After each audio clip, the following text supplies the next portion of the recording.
Hello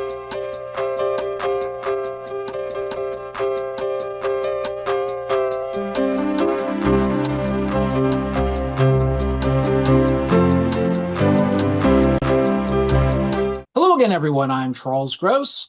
And I'm Leslie Hoban Blake. Welcome to Two on the Aisle. Please like and subscribe to this channel. Tonight, we are going to talk about two strangers carry a cake across New York. If two robots can fall in love with maybe a happy ending, why not two people carrying a cake across Manhattan? Maybe they will fall in love, maybe they will not. I would kind of call it a rom-com. One of the characters is this terminally enthusiastic young Englishman who arrives in New York, and he only knows New York from the rom-coms he's seen. So he's so excited about that. Plus, he is there because he has been invited to the wedding of the father that he never knew. His name is Dougal, and he is met at the airport by the bride's younger sister, Robin. How to describe Robin? Native New Yorker who is jaded, all right, maybe a little, cynical, not so much. I think sad. I think sad is a good word. She's a waitress, not a waitress who's an actress, not a waitress who's a writer, just a waitress. And she takes him to Manhattan where he is staying. She goes back to work in her coffee shop. He seeks her out. To help her younger sister, they go to Brooklyn to get a wedding cake, thus the title, and end up spending an evening in Manhattan worthy of a rom-com. Well, I'm going to stop you with this rom-com stuff, if I may, because I think it sets up false expectations, and I don't think it bills itself as a rom-com. I saw it as a screwball comedy. There is that will they, won't they thing all the way through it, and it's supposed to be there. It's about the only tension there is. It's very much like an angel food cake. It's very light. The second act may be a little heavier. I can see that you could possibly see this as a screwball comedy in the first act.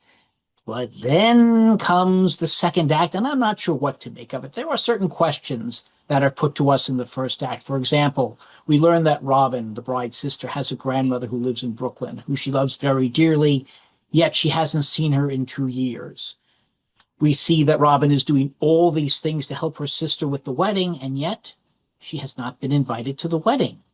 And we get the answers in the second act, and I can't say that they are very satisfactory. And given where the first act was going and how wonderful it was, it seems like they've run out of steam. It's just, we've taken the characters here, but we're not really sure what to do with them now. Yeah, well, I have another interruption here. I think it should be a one-act play. I think it should be 90 to 100 minutes. I think it's too light. Again, the cake metaphor. I think it's too light to carry what it's trying to do. And I think perhaps the two young playwrights and composers, Jim Barn or Barney, I'm not sure how he says it, and Kit Buchan, maybe didn't know quite how to resolve it. And so they tried to give it some weight and some gravitas. And I think that weighed it down. It was like the wrong kind of flour in their cake, if you will. I think they should have kept on the lighter side. The questions were real, and there were answers for them, and the answers were also real. And it still could have been done in 100 minutes. It just could have. I don't think shortening it would have made a difference. I think they I'm have. sorry, was that a cake metaphor shortening? Did you just do that? Oh, okay. Not intentionally, but I'll go with it.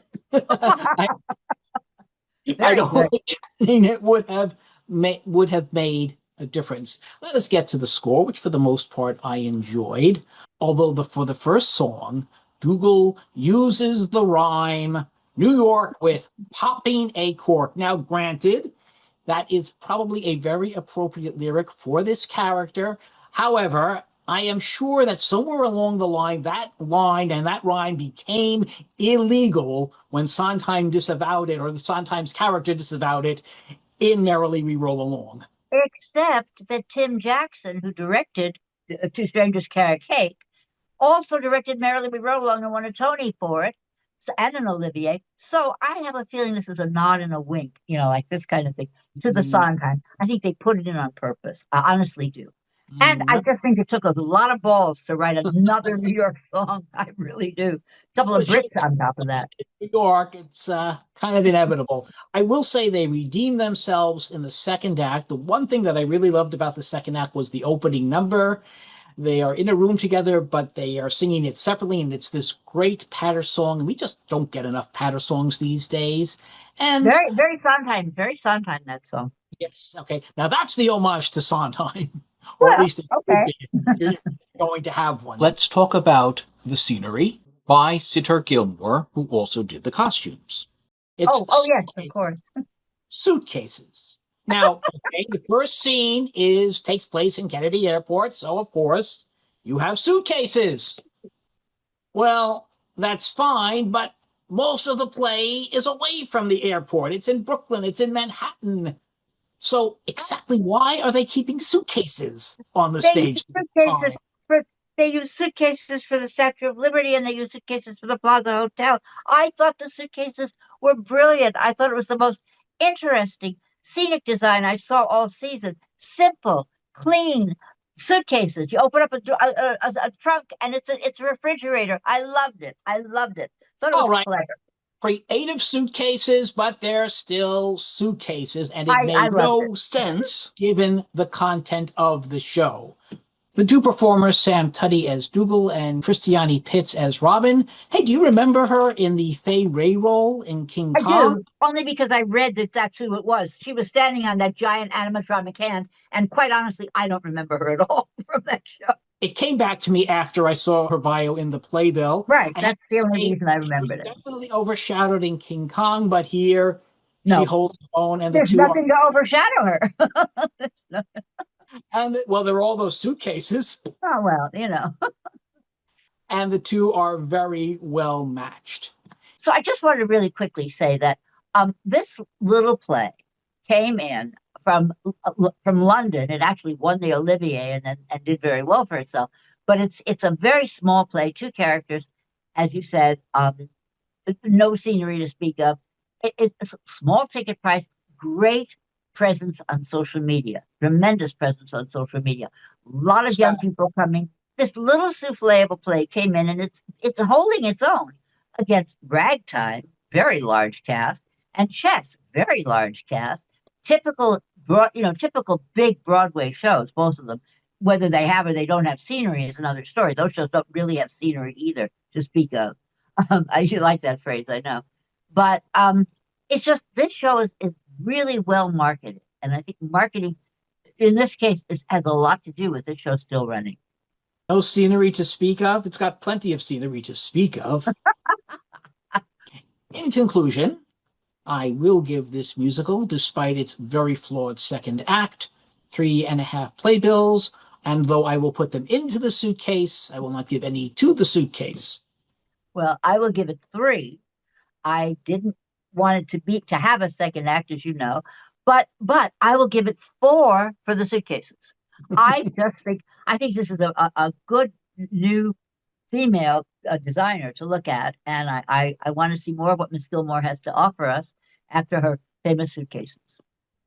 Okay, and she gets a nomination. Bet you she gets a nomination. I would not be. Take that bet, Charlie. Take that bet. I would not be at all surprised. And that is our show for today. Please like and subscribe to this channel. And when you go to the theater, look for Leslie and me, us too. On the aisle, with the suitcase, without a suitcase. Maybe we can bring a cake and some champagne in the suitcase. Carrying a cake in the suitcase, yes. That's right. That's what we'll do. We'll put the cake in the suitcases. New York, I'm already talking the talk. So where you headed, by the way? New York, baby, I'm already popping the cork, cause I'm ready. Are you ready for me in New York? This is the place where you can come and watch the city on Saturday night. What about Ethan? No. JJ? No. Jeff, No, Brad, no, Rod, no, Joe. no. Look. Oh, hello, handsome. Okay, that's you? Yeah, that's me. Thousands of planes fly out and never find whatever paradise they're trying. Taxi! Are you sure? You have one night in New York, Dougal. Let's do this. Just follow my stride, just follow my stride. I'm Bonnie, you're I'm Clyde, you're Bonnie, you're I'm Clyde, Clyde. New York. Bring on the hitching ride on the American. On the American Express. Oh my God. Are you always like this? You'll get used to it.